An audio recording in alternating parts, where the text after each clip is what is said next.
Eh bien, bonjour à tous et bienvenue pour ce nouveau numéro des critiques d'Oupienne.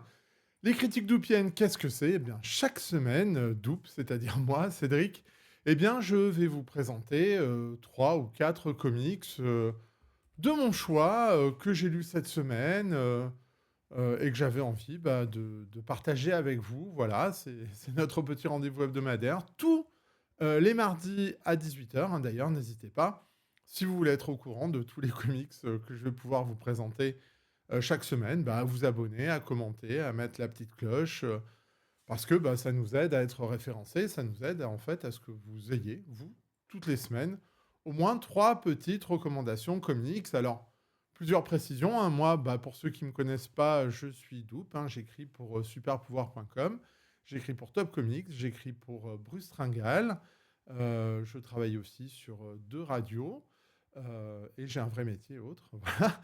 Mais donc, de fait, moi, ça fait 40 ans à peu près que j'écris, enfin, que je lis des comics, pardon, et à peu près une bonne trentaine d'années maintenant, peut-être un petit peu plus, un petit peu moins, pardon, que j'écris sur les comics. Alors, les critiques d'Oupienne, c'était un format écrit, hein. Il y avait à peu près 5 reviews écrites par jour sur le forum Buzz Comics.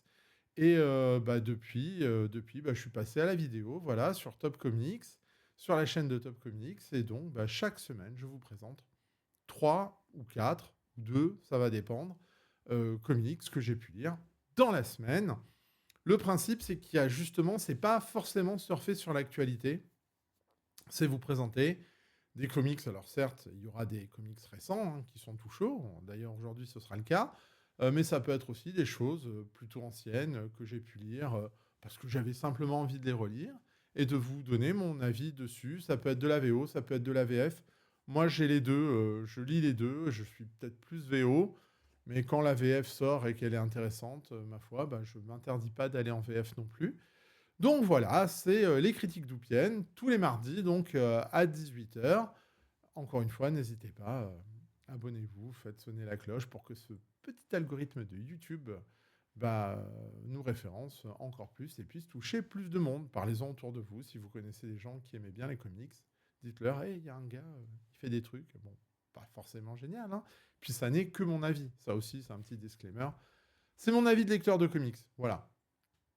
Il n'a pas plus d'avis qu'un autre lecteur de comics.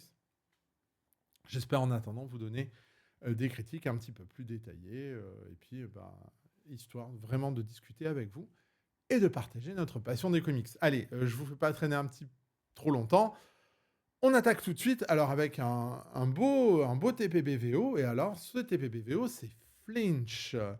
Je ne sais pas si vous connaissez Flinch, c'est une série d'horreur anthologique de chez Vertigo qui date des années, j'aurais tendance à dire 2000-2010, hein, à la bonne époque de Vertigo. 99, voilà, ça date de 99. Et alors le but, c'est de mettre dans chaque numéro, puisqu'ici vous avez un TPB qui contient les 16 les 16 épisodes donc, de cette série, et vous avez 3 petits récits d'horreur qui sont réalisés à chaque fois par les plus grands auteurs de comics de l'époque.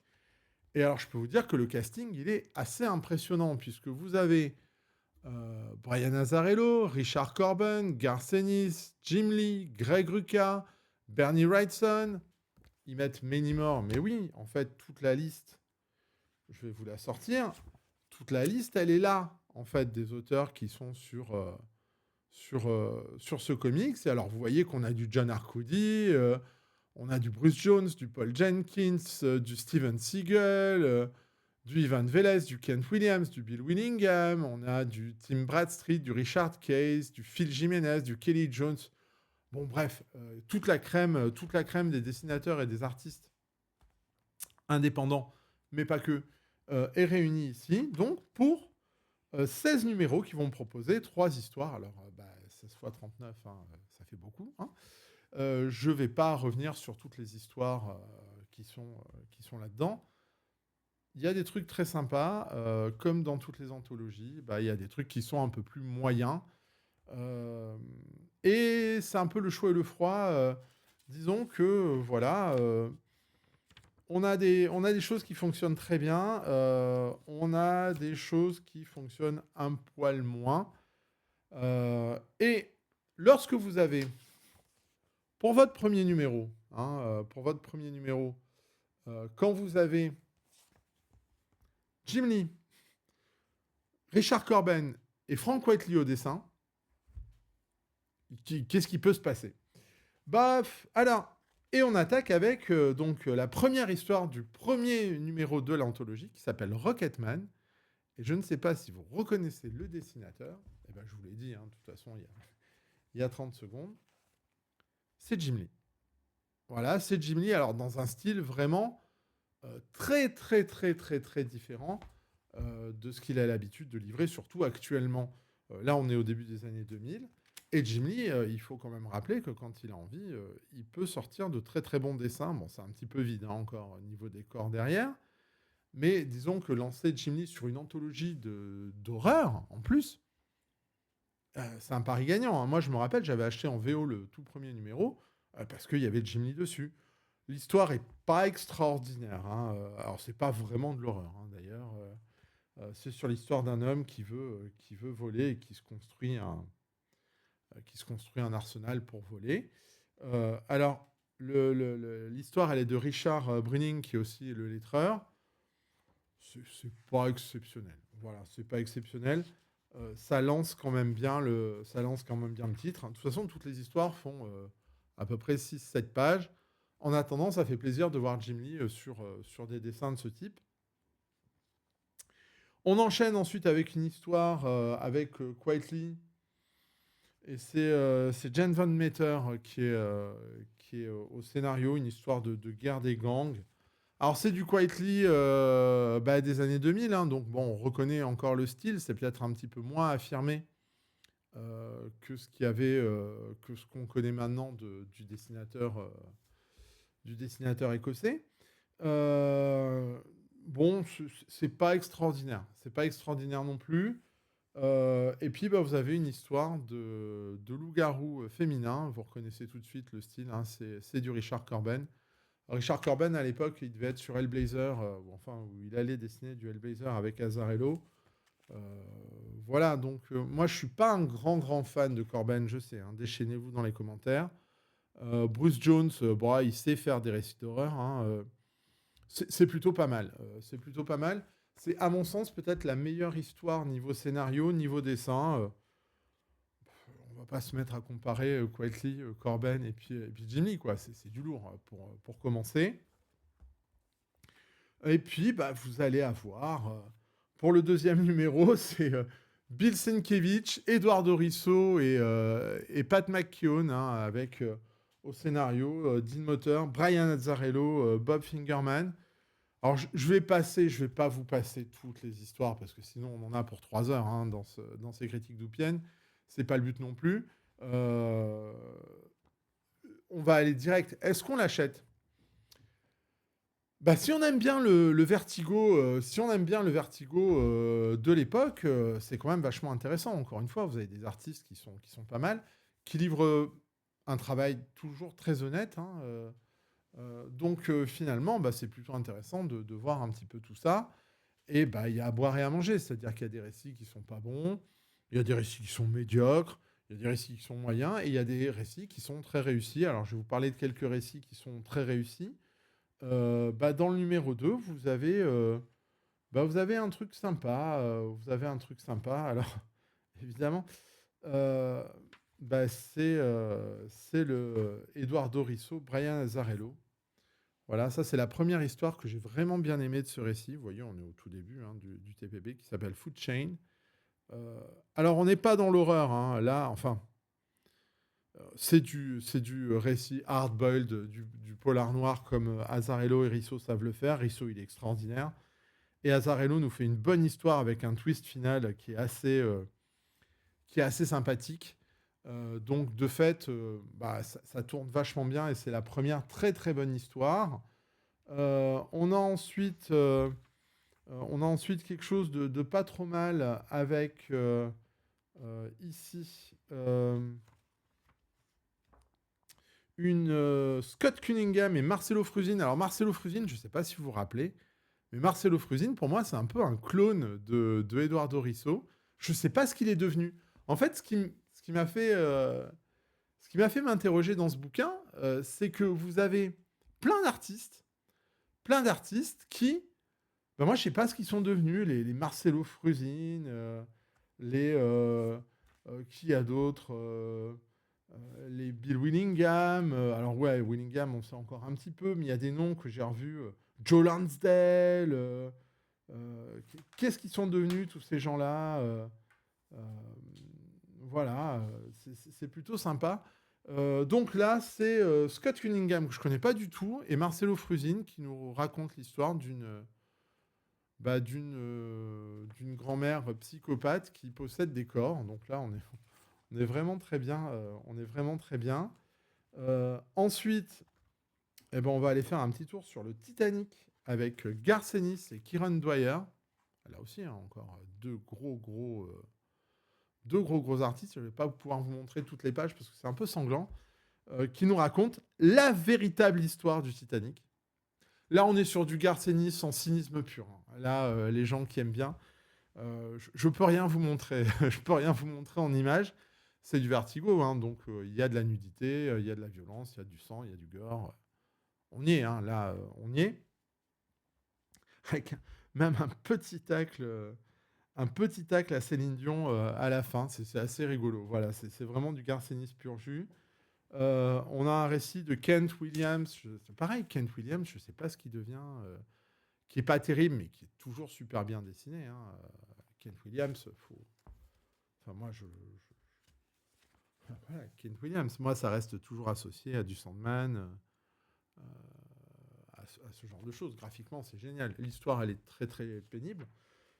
Mais on a ensuite une histoire avec Ty Templeton, une histoire de démons qui font de la surenchère pour choper l'âme d'un humain. On leur promet plein de choses, etc. etc. C'est assez rigolo. C'est suivi par du Paul Gulassi. Ouais, voilà, Bruce Jones, Paul Gulassi, hein, les gens qui connaissent Master of Kung Fu se disent que ça marche. En plus, c'est du bon Paul Gulassi. Il s'est mis en noir et blanc. Voilà, c'est quand même très très bien. C'est pas la meilleure histoire non plus. Qu'est-ce qu'on a ensuite on a un peu de tout. On a un peu de tout. On a des histoires qui, des fois, sont pas très réussies. On a un truc avec Joe Lansdale et Eric Burchett. Rien que cette page-là, elle est extraordinaire. Ça aurait pu faire l'histoire. Juste cette page. Donc Rick Burchett, super connu. Euh, on a du Mark Hempel. Mark Hempel, pour ceux qui connaissent le Sandman, euh, c'est très très bien aussi. C'est très très bien, Mark Hempel. C'est sur un patron pollueur qui développe une espèce d'hypersensibilité aux odeurs et il devient fou en fait. C'est un petit récit écolo vraiment très sympa, surtout mis en image par Mark Hempel. Ça devient tout de suite très très intéressant, quoi. Enfin, faut aimer le style, hein, encore une fois. Là, tous les styles sont représentés. On a du Duncan Fegredo, on a du Phil Lester. Phil Lester qui livre une bonne histoire sur un homme dont la femme se transforme en fait, dont la femme se transforme toutes les nuits en une espèce de créature bizarre. Et il va tomber amoureux de cette créature. Voilà, il va tout faire. On a une histoire. Là, c'est pareil. Hein, Devin Grayson, je ne sais pas ce qu'elle devient, Devin Grayson. C'est pareil. Voilà, là, j'ai retrouvé des gens que j'ai adorés dans les années 2000. Elle livre une histoire avec Phil Jiménez. Voilà, sur un père qui essaye de retrouver euh, son fils, euh, son fils travesti dans un festival. Et c'est un père qui va devoir affronter en fait tout ce qu'il a fait dans le passé, tout ce qu'il a renié dans le passé. C'est une très très bonne histoire. Phil Jiménez, on peut dire ce qu'on veut, hein, mais Phil Jiménez, moi il me manque Phil Jiménez. Alors je sais, il a fait Wonder Woman, Historia, et c'est le dernier truc qu'il a fait où il est excellé. Moi j'ai envie de revoir du Phil Jiménez sur une série régulière. N'importe quoi, je prends, quoi. Voilà. Qu'est-ce qu'on a d'autre? On a du Bill Willingham sur un. euh, on a du Bill Willingham sur un petit monsieur qui, en fait, qui va dans un magasin qui loue non pas les costumes de monstres, mais les monstres. C'est-à-dire, vous pouvez louer le monstre de Frankenstein pour la journée, etc., etc. C'est vraiment pas mal, hein, c'est vraiment pas mal. On a du Greg Rucka, l'histoire est pas folle. On a du Robert Roddy, pareil, Robert Roddy. Je crois qu'il avait fait du Electra, j'avais bien aimé, moi. Avec du Marcelo Fouzine. Bon, sur une histoire de harcèlement par Internet qui est très réussie. Qui est très réussie, j'ai beaucoup aimé. Qu'est-ce qu'on a d'autre? Il y a tellement de choses. Voilà. Ceux qui savent reconnaîtront que on a ici du John Jameis. John Jameis, pareil niveau dessin. Comment vous voulez pas tomber en extase devant ce type de dessin, quoi. L'histoire est excellente en plus. L'histoire est excellente. Euh, en fait, ça parle des gens, des personnes à l'époque qui au Japon se coupaient les pieds pour pouvoir rentrer dans des chaussures. C'est vraiment, vraiment glauque, mais c'est superbement dessiné, quoi. Qu'est-ce que... Enfin, voilà. Enfin, rien que ça vaut l'achat du bouquin, quoi. Donc vraiment, vous voyez que graphiquement, c'est du lourd. Qu'est-ce qu'on a d'autre? Du Edwin Bukovic, le regretté Edwin Bukovic. On a du Sean Phillips dans un style très photographique. Ouais, ça, c'est le mec qui fait Criminal, ça. Bon, l'histoire, elle est pas terrible. Mais c'est plutôt sympa. On a, on a du Daniel Zezelj, dont le style est inimitable, hein. Lui aussi, j'aimerais bien le revoir. Je ne sais pas ce qu'il est devenu, Zezelj. Moi, je le trouve extraordinaire. Je le trouve extraordinaire. Euh, on a... il y a tellement de choses. Encore une fois, tout est pas... On a du David Lloyd de V pour Vendetta, qu'on reconnaît là aussi très très bien en termes de style. Je veux dire, graphiquement, c'est énorme, hein. Bruce Timm. Voilà. À un moment, vous avez Bruce Timm qui arrive sur deux tueurs en série qui vont tomber amoureux et qui vont assouvir leur amour et leur passion en même temps jusqu'au bout. C'est plutôt... C'est marrant. On a du Cliff Chiang. Enfin, voilà, hein, on a un retour de Frank Whiteley. Retour de Frank Whiteley. Non, non, du Javier Pulido aussi. Enfin, ça n'arrête pas, hein, je pourrais passer. Et puis, sur les derniers numéros, à partir du 13-14, euh, ça commence à baisser de niveau. En fait, on a rapidement fait le tour. Là, vous êtes tapé une quarantaine de petits récits d'horreur. Difficile d'être très innovant, même si les noms sont toujours un peu ronflants, hein, parce qu'on a on finit quand même avec du Daniel Zezelj, Philippe Bond, Mike Carey, Paul Jenkins. Mais tout ce qui suit les 5-6 derniers numéros, même si encore une fois, graphiquement, voilà, vous avez Mike Carey, Craig Hamilton aussi, hein, on reconnaît le style à 3 km. Hein, c'est moins bien, ça a fait le tour, et du coup, l'anthologie, elle meurt un petit peu toute seule. Le dernier numéro, c'est du Daniel Zezelj encore, sur une histoire qui est pas terrible en plus. Les 3-4 derniers numéros, c'est pas terrible. C'est pas terrible, j'ai pas trouvé d'histoire qui vaille vraiment le coup, mais bon, je crois qu'on peut dire que graphiquement c'est énormissime. Au niveau histoire, comme toutes les anthologies, hein, il y a du bon, du mauvais. Il y a du Essa Dribic vintage aussi. Voilà, il y a du Essa Dribic vintage sur les licenciements économiques. L'histoire, elle est folle, hein. C'est Scott Cunningham. L'histoire, elle est vraiment très bien. Donc ouais, pour les fans de Vertigo, pour les fans de la première heure, et surtout pour les fans de graphisme, c'est quand même un joli achat. Et puis vous avez toute cette intégrale-là dans un TPB. Ça sortira jamais en France, hein. Je pense que vous le verrez jamais.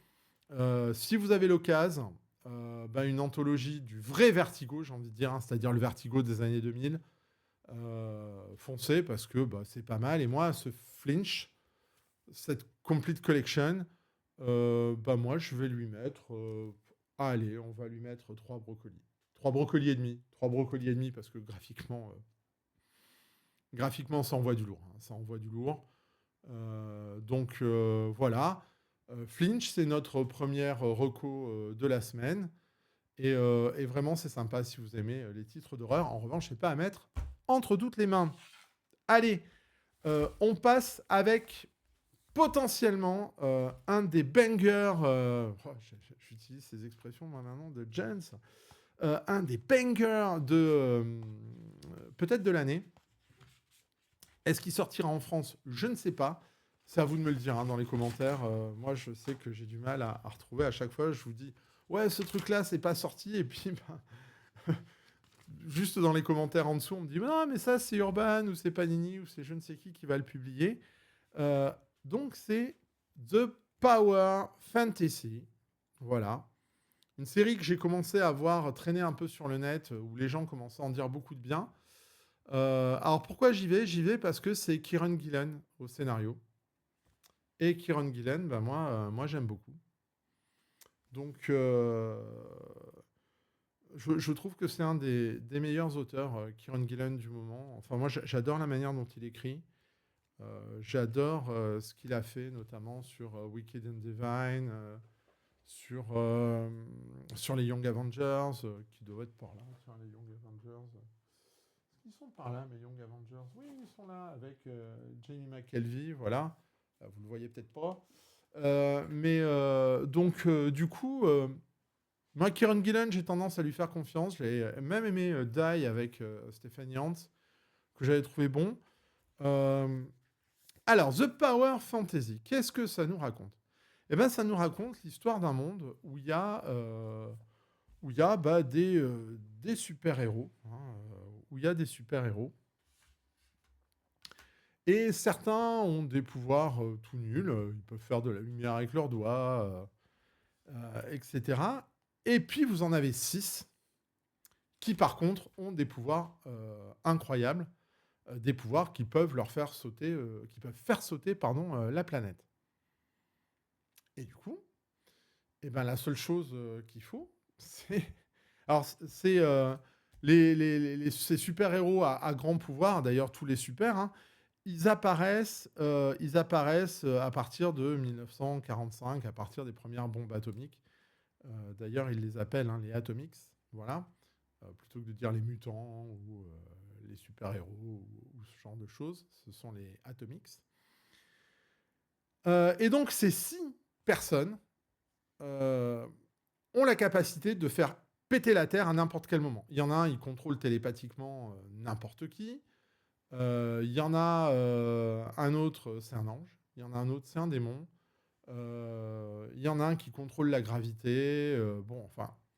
Ils ont des pouvoirs qui sont incroyables. Et donc, le but du jeu, c'est de faire en sorte qu'ils ne se tapent pas entre eux. Parce que s'ils se tapent entre eux, ce qui est clair, c'est qu'il n'y a plus du tout il y a plus du tout de Terre. Hein, voilà, l'humanité est perdue. Donc, qu'est-ce qu'on va faire de ces... excusez-moi, j'ai encore un chat qui vient m'embêter. Elle va devenir récurrente, poulet, dans ces histoires. Donc, ces 6 individus. Alors, on va suivre. Alors, encore une fois, s'il y a des flashbacks, il y a des choses comme ça. On va suivre ces 6 personnages. Donc, bah, il y en a plein, hein. Donc, vous avez Masumi, vous avez Magus, Valentina, Étienne, Raymond et Elisa. Donc, ce sont les six, euh, les 6 super-héros avec des grands pouvoirs et qui, de fait, vont avoir des grandes responsabilités, même si ça n'a rien à voir ici. Donc là, vous avez Raymond et puis Valentina ici. On va suivre plutôt Raymond, là, qui est français, me semble-t-il. Donc, vous voyez, il y en a une, c'est un ange. C'est un ange. Valentina, elle a les pouvoirs d'un ange. Pardon, c'est pas Raymond, j'ai dit n'importe quoi. C'est Étienne, pardon, le français télépathe. Et vous en avez un, donc justement, le fameux Raymond, hein, le fameux Raymond qui est une espèce de hippie qui contrôle la gravité. Lui, il veut faire passer un message et bah, vous comprenez que ils sont plus puissants que les États. Et il y a donc bah, certains États, dont notamment les États-Unis, qui vont essayer de se débarrasser de ces personnes. Alors, on sait qu'il y a eu des événements qui se sont passés dans les années 60, dans les années 70. On n'a pas encore tout le détail, même si à un moment, on nous explique et on nous donne une chronologie. Et bien, ce Raymond, il va être victime d'un attentat de la part des États-Unis et il va vouloir se venger. Et quand il veut se venger, il veut rayer le Texas, en fait, du pays, puisqu'il peut le faire, puisqu'il contrôle la gravité.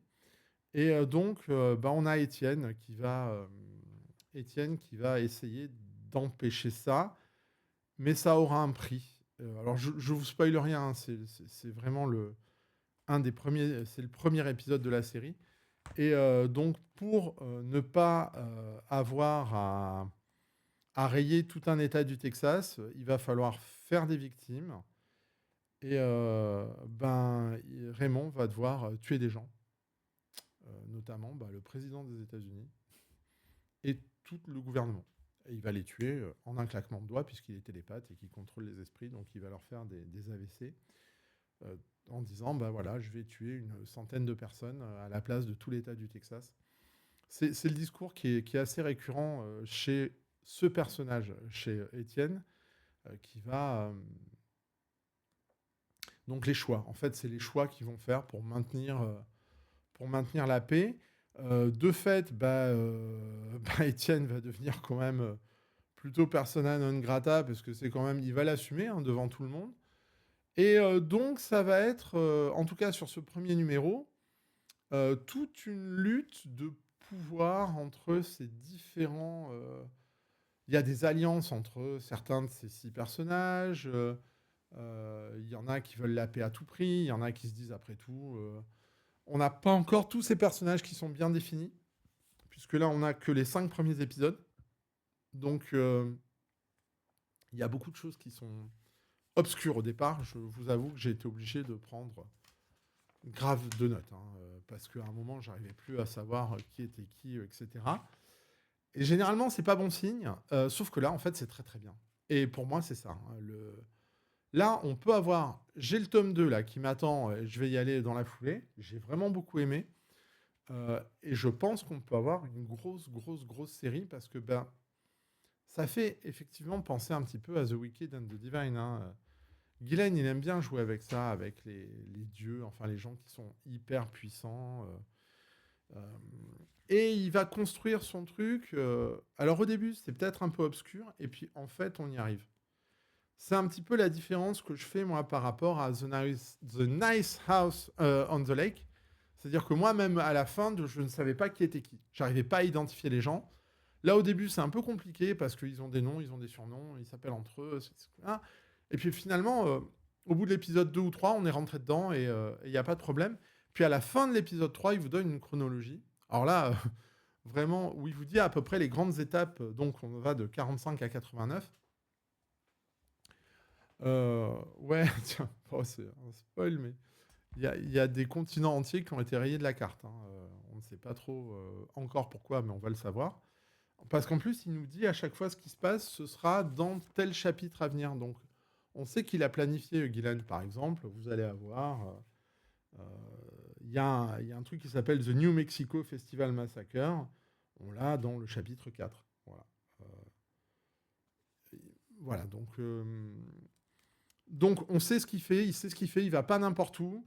Gillen écrit très bien, moi j'adore les dialogues de Gillen. Il est dans son élément. Euh, Ça fait vraiment penser à The Wicked and the Divine. Donc si vous avez aimé The Wicked and the Divine, allez-y. Je dois les avoir par là. Ah non, ils sont là-haut. Ils sont là-haut, The Wicked and the Divine. Euh, c'est vraiment très bien. Et ça peut donner une grosse série. Pour l'instant, c'est très bien. Ça met tout en place dans ces 5 premiers épisodes. On apprend des choses. Les personnages sont bien fichus. C'est bien caractérisé. Moi, j'aime beaucoup. Et les dessins alors de Caspar Winchgard, que je connais pas du tout. Comme vous avez pu voir, les dessins sont plutôt sympas. Alors oui, j'ai envie de dire, ça manque Jamie McKelvey. Pareil, je sais pas ce qu'il fait Jamie McKelvey.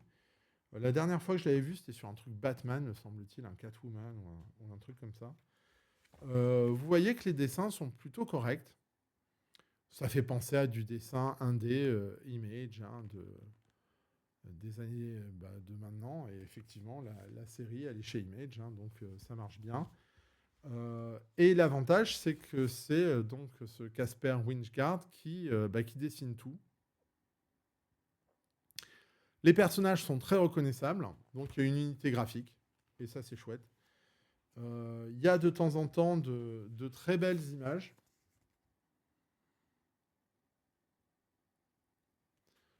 C'est encore une fois un exercice de style sur le pouvoir. Et qu'est-ce qu'on en fait? Mais à l'échelle mondiale. Donc, ça marche. Ça marche. Moi, je trouve que je me suis vraiment bien éclaté. Je me suis vraiment bien éclaté sur ce bouquin. Par contre, il faut y aller doucement parce que la construction, elle est assez compliquée, mais ça prend. Et en fait, c'est ça qui est bien. En fait, c'est un peu un côté... Vraiment, on peut penser à du Hickman. On peut penser à du Hickman parce que vraiment, avec une construction, avec des temporalités, il vous met une chronologie. Ouais, voilà, on pense tout de suite, à Hickman. On se balade dans le temps, c'est-à-dire on va vivre via les yeux de ces superpuissances, différentes crises, non seulement la crise de Cuba, ce genre de choses, et comment ils ont influencé ça. Mais ça reste du Gillen. Parce que y a les thèmes favoris de Gillen, à savoir la musique, l'art. Il y a beaucoup d'art. Il y a un épisode entier sur le vernissage, parce que vous en avez une, c'est Matsumi, qui est une artiste. Et donc, elle invite tout le monde à son vernissage. Mais bon, non seulement Étienne, sauf que Étienne, vu qu'il a tué quasiment tout le, tout le gouvernement des États-Unis, tout le monde l'attend. Donc, c'est plutôt bien. C'est vraiment une réflexion sur l'art. Là, vous ne serez pas dépaysé si vous connaissez Wicked and Divine. On est vraiment sur la sensibilité des personnages, sur les thèmes que Gillen adore. Donc en fait, c'est du Hickman, mais avec le prisme de Gillen, avec les thèmes de Gillen. Et c'est très très bon. C'est très très bon. Alors, je vais mettre 3,5. Et je vais justifier un peu. Je ne mets pas plus pour le moment. Parce que, mine de rien, ça pose. Ça pose une base. Et les gens souvent me disent « Ouais, mais t'as dit que ça, c'était pas bien, ça, c'était bien, et ça, tu mets la même note. » Oui. Là, on est dans le cadre d'une série régulière. Donc moi, je ne sais pas où Gillen va nous emmener. Et possiblement, si ça confirme tout le potentiel, parce que là, il y a un potentiel de dingue, là, on est sur une mise en place. Donc je vais mettre 3,5 parce que c'est très bon. Si la construction derrière fonctionne encore, ça peut monter facile à du 4. Et je vous rappelle que plus on monte, plus c'est difficile de monter sur les brocolis. C'est mon échelle, je fais ce que je veux. Voilà. Donc, vraiment, c'est pas mal du tout. C'est pas mal du tout. Donc, The Power Fantasy. Je ne l'ai pas vu en France. Et là, dans les commentaires, vous allez certainement me dire que ça va être publié par Delcourt, Panini, Urban, je ne sais qui. En tout cas, si un éditeur français l'a pas encore, allez-y, parce que je pense qu'il y a moyen d'avoir une série. En plus, ça a l'air d'être très régulier. Le troisième tome en VO sort dans pas longtemps. Ou est déjà sorti. Je vais attendre d'avoir lu les deux pour gérer le troisième. Le 2, je vous en reparle très vite. Parce que là, moi, j'ai qu'une envie, c'est de lire la suite, ce qui est bon signe. Mais je ne vais pas lui mettre déjà tout de suite une grosse note, parce que peut-être ça va foirer sur la suite, ou ça peut monter, parce que vraiment, je vous assure qu'il y a du potentiel. Donc, The Power Fantasy, allez-y, parce que c'est vraiment pas mal du tout. En plus de ça, c'est quand même des thèmes qui sont vus et revus. Réflexion sur le super pouvoir, des idées, des IT, gna gna gna gna. On l'a lu des centaines de fois. Là, c'est quand même vachement bien, et c'est vachement bien foutu. Et je suis désolé, il y a des gens, je sais qu'ils n'aiment pas trop Gillen. Moi, j'adore son écriture. J'adore son écriture, donc je peux même vous défendre, c'est X-Men, moi, sans problème.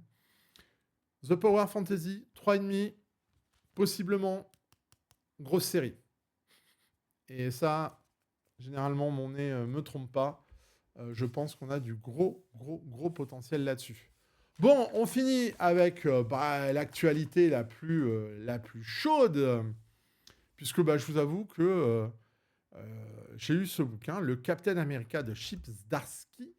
Je l'ai fini il y a 5 minutes. Voilà, je l'ai juste... Ah, attention, il y a peut-être le chat qui revient. Tu veux dire bonjour encore? Allez, viens dire bonjour un peu aux gens. On ne sait jamais, peut-être ça nous refait des vues. Donc voilà, encore une fois, le poulet qui doit adorer Captain America. Qui doit adorer Captain America. T'aimes bien Captain America? Non, le Chip Starsky, c'est tout pourri. Il mange des chats. Je sais pas. Enfin, bon, bref. Bon, excusez-moi. Je deviens gâteux dès qu'il y a mon chat. Allez, on revient aux choses sérieuses. Captain America. Nos guerres secrètes. Donc, la relance du titre Captain America par Chip Zdarsky et Valerio Schiti. Grosse attente. Grosse attente sur ce titre. Puisque Zdarsky, il est en train de devenir plus ou moins le maître d'œuvre de l'univers Marvel. C'est lui qui va faire le prochain gros crossover Marvel, Armageddon, je crois que ça s'appelle. Et alors là, il nous refait des origines de Captain America. Et alors, c'est la mode, enfin, Marvel a l'habitude de ça, alors ça peut choquer des gens. Moi, ça m'a vachement choqué au départ. C'est-à-dire que Iron Man, par exemple, il a son armure dans les années 60. Donc, de fait, ils avaient situé le problème de Tony Stark capturé. Il me semble que c'était au Vietnam ou en Corée. Il se construisait son armure, etc. Et puis, finalement, au fil des années, il fallait quand même remettre le personnage à la page. Ensuite, c'était la guerre en Irak, etc. Et là, il fait pareil pour Captain America. C'est-à-dire que Captain America, c'est le super-héros des années 40, le super-soldat, gna gna gna gna. Il tombe dans la glace et il se réveille après les événements du 11 septembre.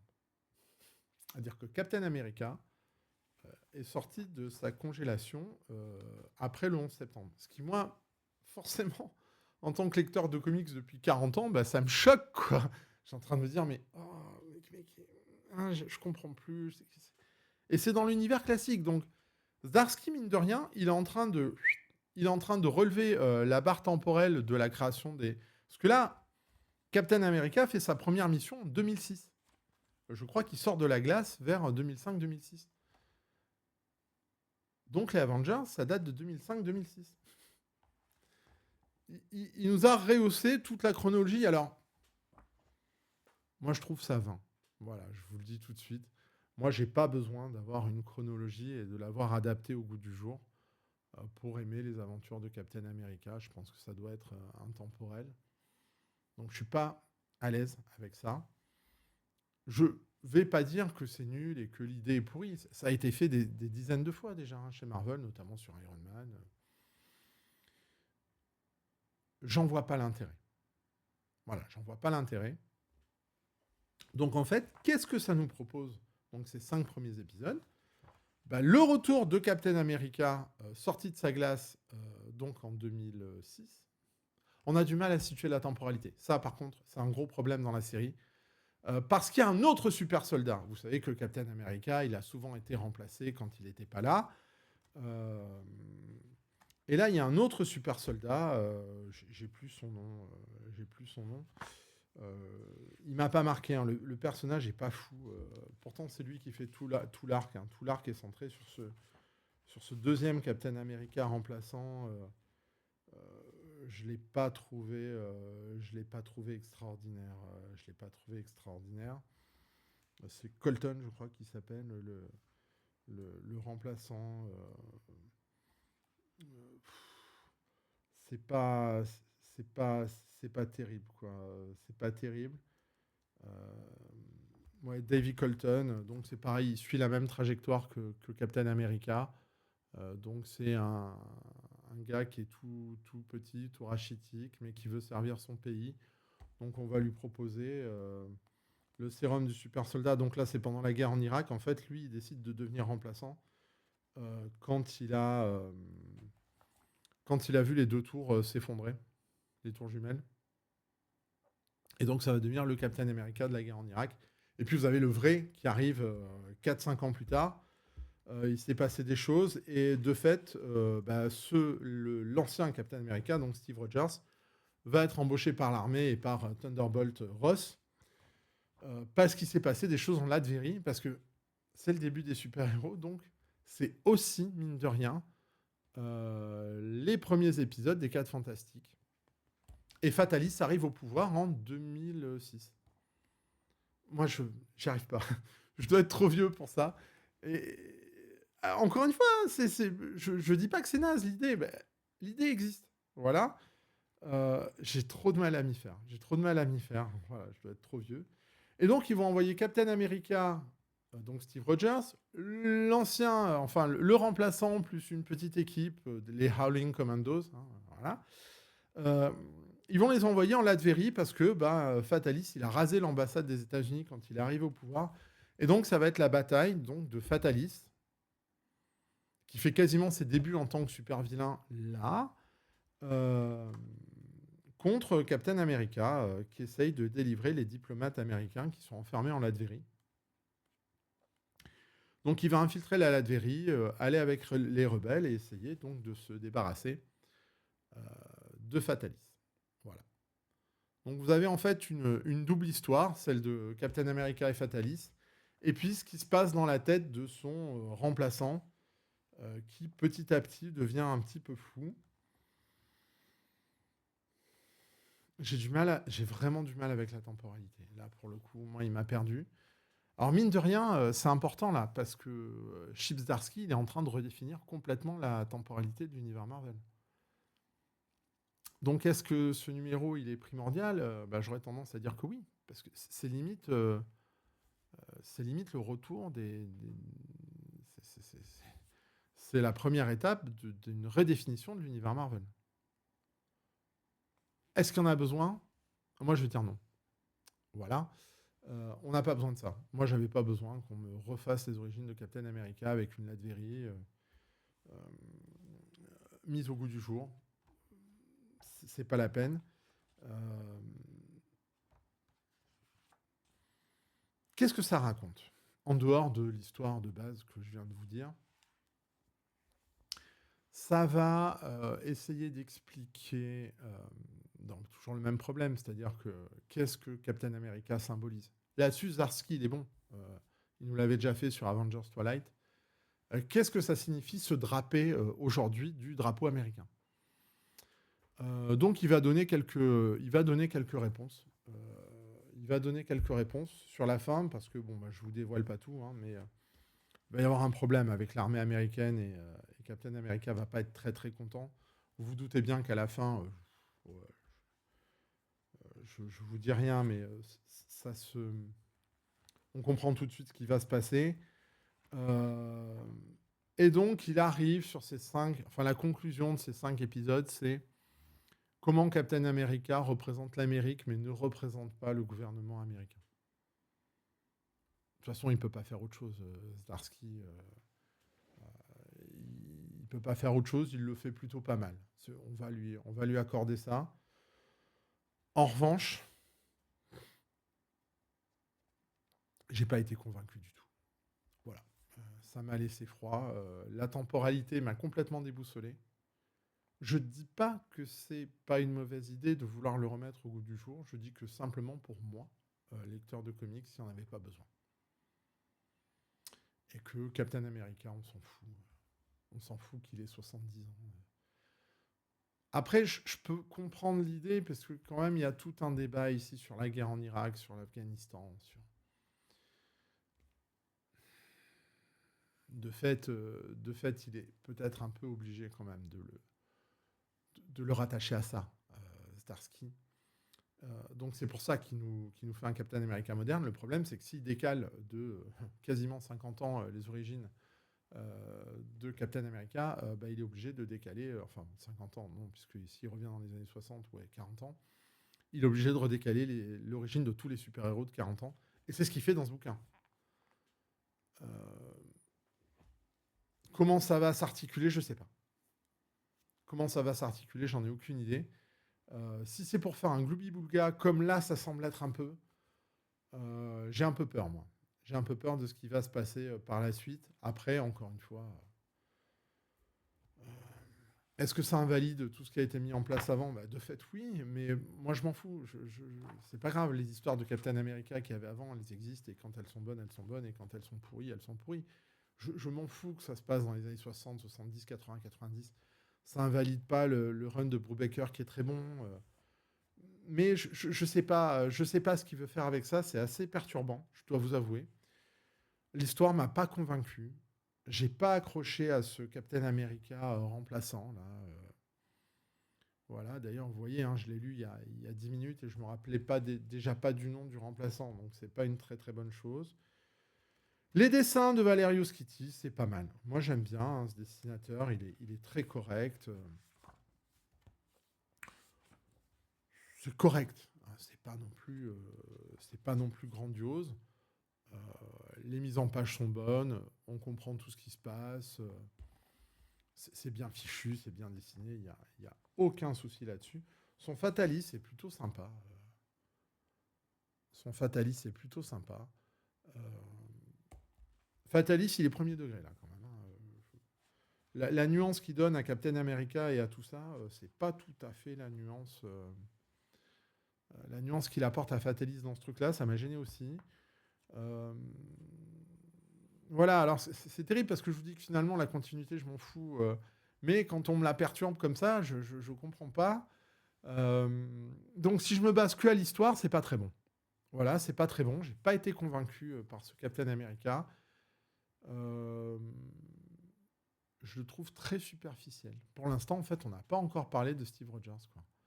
Et mine de rien, Captain America, c'est un peu Steve Rogers. Et en dehors du fait qu'ils nous disent toutes les 3 pages, non mais moi je suis sorti de la glace il y a 2 semaines, je suis dans un monde que je ne comprends pas. Oui.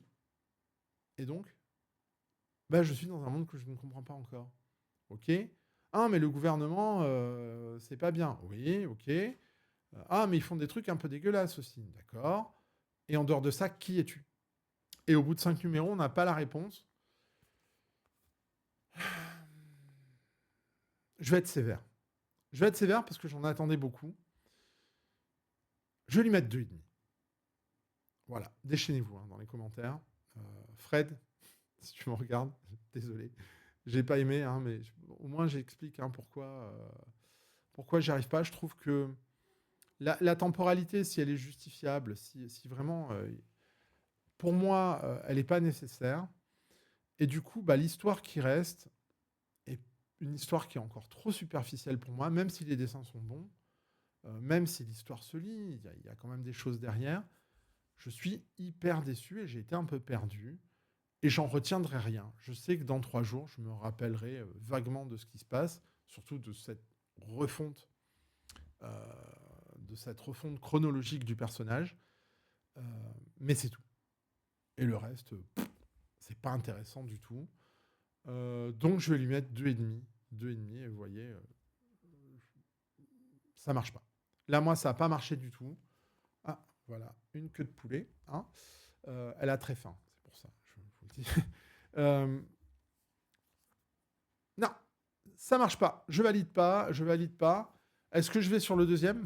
Non. J'irai pas, je pense, sur la suite. À moins vraiment qu'on me vende quelque chose de très bon. Je surveillerai de loin. Mais je pense pas aller sur le tome 2. Euh, Parce que je me doute bien que dès l'épisode 6 ou 7, on va avoir quelqu'un d'autre que Skitty et on risque d'avoir. Alors peut-être je me plante, hein, dites-le encore dans les commentaires. Euh, non, pas convaincu. Alors que j'y allais vraiment, si vous avez écouté le 10+10 qu'on a fait avec Stéphane, moi j'y allais avec un a priori très positif parce que j'ai plutôt aimé ce que fait Zdarsky. Là, ça n'a pas fonctionné. Ça n'a pas fonctionné, donc je vais y mettre 2,5. C'est très très sévère. Hein. C'est très très sévère. Euh, Fred, hein, donc Fred the Mallrat, hein, s'il passe dans le coin, je sais il va défendre ce run. Pour l'instant, là, moi, je peux donner que mon ressenti. Encore une fois, hein, c'est pas une BD qui est pourrie. J'ai mis des 2,5 à des trucs qui étaient vraiment immondes. Hein. Là, c'est la déception. C'est la déception parce que il m'a sorti du récit, Zdarsky. Ouais, vous voyez, les agressions des chats, c'est terrible. Il m'a sorti du récit, Zdarsky, donc non, j'adhère pas. J'adhère pas à sa proposition, en fait, tout simplement. C'est pour ça que ça marche pas. J'adhère pas à sa proposition. Euh, donc, euh, donc voilà, 2,5 pour ce Captain America. Je sais qu'il y a des gens qui attendaient ma review. Eh ben, elle est pas bonne. Elle est pas bonne. Elle est pas bonne. That's life, on dira. Écoutez, on a été à très très long aujourd'hui. Mais il y avait beaucoup de choses à dire, je pense. Donc, eh bien, n'hésitez pas à commenter, n'hésitez pas à partager, n'hésitez pas à liker. N'hésitez pas à dire aux gens qu'il y a quelqu'un qui a lu le Captain America, qui n'a pas aimé, et que voilà, il faut qu'on en parle. Il faut qu'on en parle. Hein. Moi, encore une fois, j'attends vos avis aussi pour qu'on en discute, parce que là, il m'a perdu, moi. Il m'a perdu. Donc voilà, ben, merci d'être resté jusqu'au bout. Moi, je vous donne rendez-vous à la semaine prochaine, mardi 18h, critique d'Oupienne.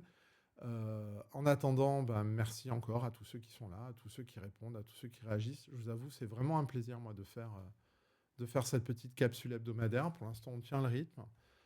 Il y a plein de choses qui vont arriver là par la suite. Là, j'ai plein de nouveaux arrivages qui débarquent avec le Batman. Je vais avoir le Fantastic Four de Ramos. Ça, c'est les choses qui vont arriver dans pas longtemps. Donc, ben, restez fidèles au poste, mettez bien la petite cloche. Merci encore pour tout. Et puis, ben, à la semaine prochaine. Lisez des comics, faites partager votre passion et prenez soin de vous. À très vite.